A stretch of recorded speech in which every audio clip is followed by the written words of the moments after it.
ఆంధ్రప్రదేశ్ రాజకీయాల్లో మళ్ళీ హాట్ టాపిక్గా మారారు ఆర్కే రోజా. తాజాగా నగరిలో జరిగిన కార్యక్రమంలో మాట్లాడిన రోజా రాజకీయాల్లోకి వచ్చి బీపీ షుగర్ సంపాదించుకున్నానని వ్యాఖ్యానించారు. రాజకీయ జీవితం మానసిక ఒత్తిడితో నిండిందని, ఆరోగ్యంపై కూడా ప్రభావం చూపుతుందని చెప్పారు. ఇక వైఎస్ఆర్ కాంగ్రెస్ పార్టీ పాలనపై స్పందిస్తూ జగన్ నేతృత్వంలో అభివృద్ధి కార్యక్రమాలు చేపట్టామని తెలిపారు. ఎన్నికల్లో తప్పుడు హామీలు ఇవ్వలేదని, అందుకే ఓటమి ఎదురైందని చెప్పారు. అయితే ఇదే సమయంలో ఆడుదాం ఆంధ్ర కార్యక్రమంపై విజిలెన్స్ రిపోర్ట్ బయటకు రావడంతో వివాదం మరింత ముదిరింది. మొదట 40 కోట్లతో ప్రారంభమైన ఈ ప్రోగ్రాం ఖర్చు 100 కోట్లకు పైగా పెరిగిందని ఆరోపణలు.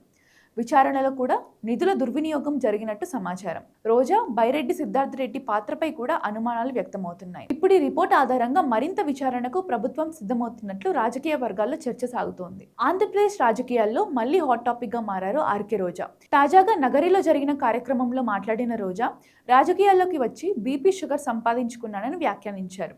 రాజకీయ జీవితం మానసిక ఒత్తిడితో నిండిందని, ఆరోగ్యంపై కూడా ప్రభావం చూపుతుందని చెప్పారు. ఇక వైఎస్ఆర్ కాంగ్రెస్ పార్టీ పాలనపై స్పందిస్తూ జగన్ నేతృత్వంలో అభివృద్ధి కార్యక్రమాలు చేపట్టామని తెలిపారు.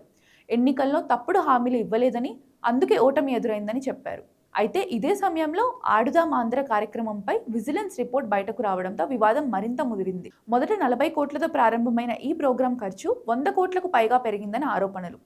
విచారణలో కూడా నిధుల దుర్వినియోగం జరిగినట్టు సమాచారం. రోజా, బైరెడ్డి సిద్ధార్థ రెడ్డి పాత్రపై కూడా అనుమానాలు వ్యక్తమవుతున్నాయి. ఇప్పుడు ఈ రిపోర్ట్ ఆధారంగా మరింత విచారణకు ప్రభుత్వం సిద్ధమవుతున్నట్లు రాజకీయ వర్గాల్లో చర్చ సాగుతోంది.